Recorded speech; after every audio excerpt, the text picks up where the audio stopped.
Hey everybody, welcome back to the channel. Today we are going to be talking about limiters. We've already kind of touched on them on our video on compression, and that a limiter is really just a more extreme form of compression, typically a ratio of 20:1 with some specific attack and release components to it. But it is important to note that they can be used and frequently are used in different places than what we would anticipate a standard compressor being used. So there's a few different spots. I'm going to break it down in three different sections. The first is just brick wall limiting, which is essentially a way that we would control audio level from never getting above a certain point, or at least within a comfortable threshold. And a good example of that is actually what we already have set up right now. That is this L2 limiter here. You can see that it has a lot of the same components of a compressor, but it's a little bit more limited in terms of what you can do with it. There's no control for ratio here. There's no control for attack. There is an out ceiling, which is essentially how high the level can get, and then also the threshold for the limiter to take effect. Right now, on the master bus of this session, I have the limiter set to -5. That's just to make sure that if anything that's really hot in terms of level comes through, that it doesn't, come through screaming and blow up somebody's laptop speakers. So as we can see here, there's not even any attenuation happening right now. Let me go ahead and scroll back a little bit. Mute this. If I were to pull this down,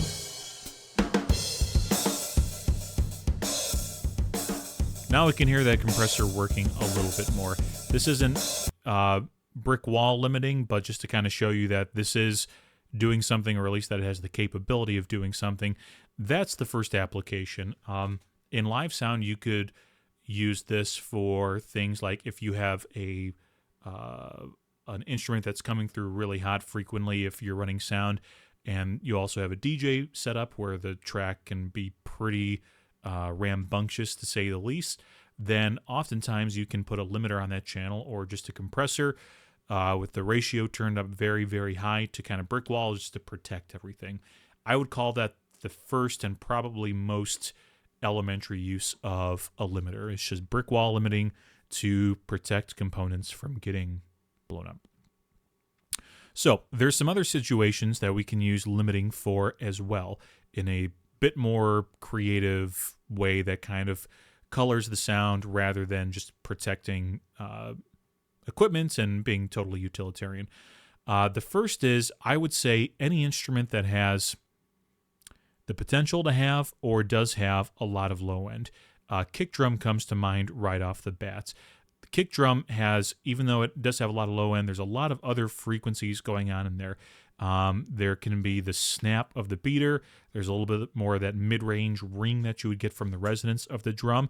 And depending on how hard the drummer hits the kick drum, it can accentuate different parts of the tone of the drum and kind of create an uneven listening experience. So that's one of the places that we can go in to the individual channel here and add a limiter. In this case, I'll use L1, which is a slightly different variation, to kind of condense that sound a little bit more, get more of the range all the way across, and make it a bit more consistent and cohesive. So on this, you'll see I have the same two settings, threshold and out ceiling. I have a release knob, which in the same way that a release knob would work on a compressor, that is how long it takes the compressor to, or the gain reduction unit in the compressor rather, to let up on that signal. We have the same thing here. It is typically a bit more touchy in a limiter, so what I frequently do, unless there's a really, really specific sound I'm looking for, if there's an auto release function, I will almost always engage that just to let the compressor do the hard work. And if it doesn't sound right, okay, I'll go in and mess with the release. But if you have the option to, I would encourage you to start with auto release on a limiter and then go from there. So let's play this track. I'll play the kick drum specifically, and we'll see how this affects the sound. What I'll do is I'm going to click this link button here, and what that does, if I move my mouse up or down, is it moves both the threshold and the ceiling so that we can get an idea of what it is that it sounds like. If you were to move just the threshold and not the ceiling, then it gets loud right off the bat and can kind of taint your perception of what's going on in the track. If you move just the out ceiling,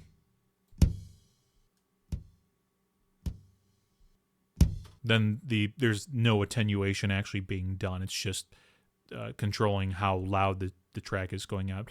So let's get started here. I'll use the link button, and then I'll kind of show you what my process is for using a limiter on a kick drum in this situation. And there's a bunch of different ways. No one way is incorrect or correct. This is just what I do.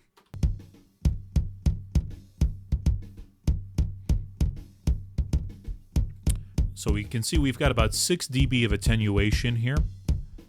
If I go down any further than that, then it really starts getting kind of crunchy sounding.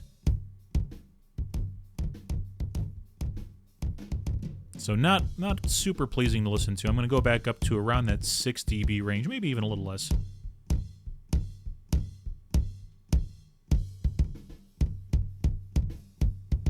And I actually do like that little bit more aggressive sound. Again, the meter here is a good gauge to kind of get you started, but you always want to use your ears as you dial this stuff in. So now that I have the threshold and the out ceiling linked here, I'm going to just go to the out ceiling and then turn that up, which will give me more volume or makeup gain from the limiter. So let's try that.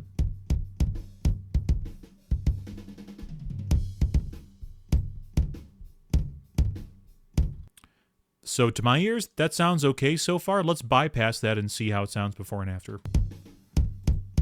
Here's nothing. With the limiter.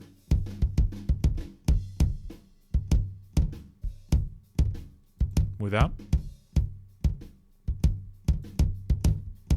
So you can hear it's a little bit more aggressive right off the bat. It's being compressed much harder. That kind of adds a little bit more energy and excitement to the performance.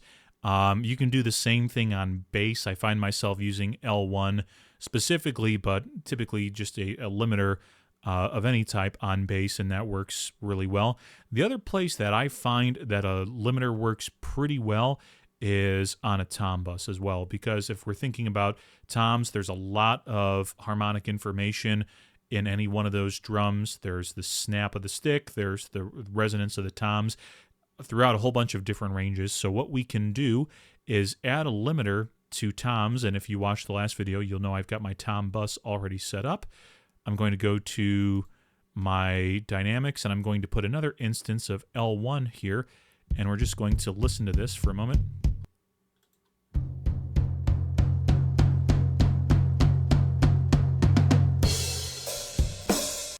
So that's just the toms with no limiting. Let's do the same thing that we did for kick drum, and let's just loop this segment here and start dialing in the limiter. A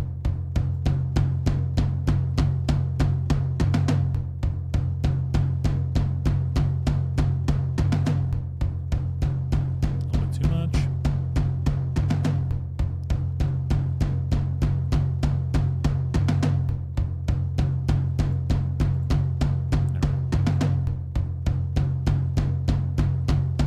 Okay, I kind of like that amount of compression. Let's mess with the out ceiling and see if we can make it sound even better.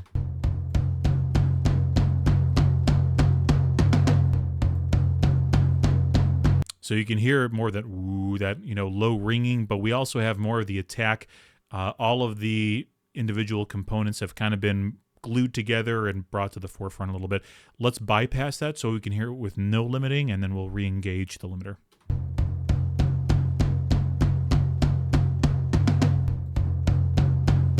Engaged, off, and on.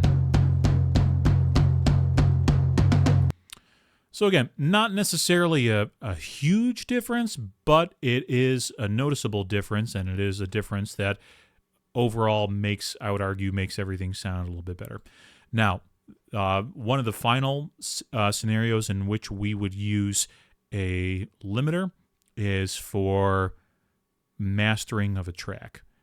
And typically what we're using that for is not only for making sure that our final mix is capped at a hard limit, so we're being cognizant of all the different systems it goes into and protecting instruments, but also it's a way to get more volume and more energy out of the mix.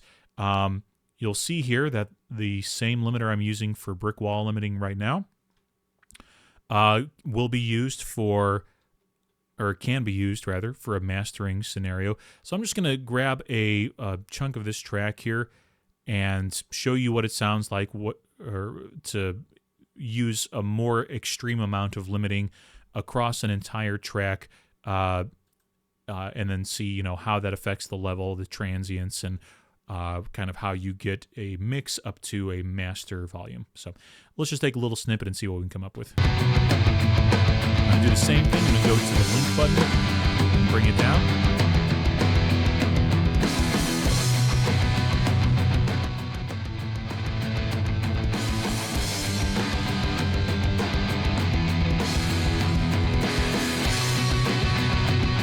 So, for not having any EQ or compression or anything else on this track, really, I think that amount of compression sounds good. Now what we would do is we would typically take the out ceiling and then bring it up to, if we're mastering, probably about -0.5, usually somewhere between -0.3 and -0.6 is where we'd want to go.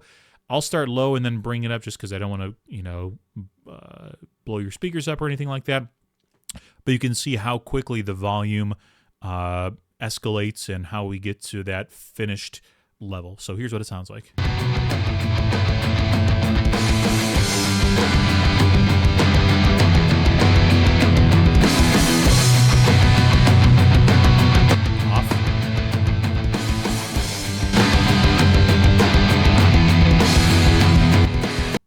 So a pretty substantial difference, and again, there's other things you can do to get tracks loud in a studio session. You can use clipping. You can be more, cognizant of where the levels on the individual faders are. But at some point, there's almost always going to be some degree of limiting to get that final little bit of boost for volume. So that's what limiters are. We kind of had to go through and talk about how to bus signals across tracks, but there's a whole bunch of different uses for limiters. I would encourage you to try them, see where you like them, see where you don't like them, and again, trust your ears. There's no one right or wrong way to do any of this stuff. It's going to be whatever sounds right to you. There's also a ton of resources out on YouTube and other free platforms where you can see people do essentially exactly what I'm doing, go through tracks, add limiters, add plugins, and manipulate tracks to how they see fit. So that is our video on limiters. We'll be putting all this together very shortly. Hope you enjoyed it, and we'll see you in the next one.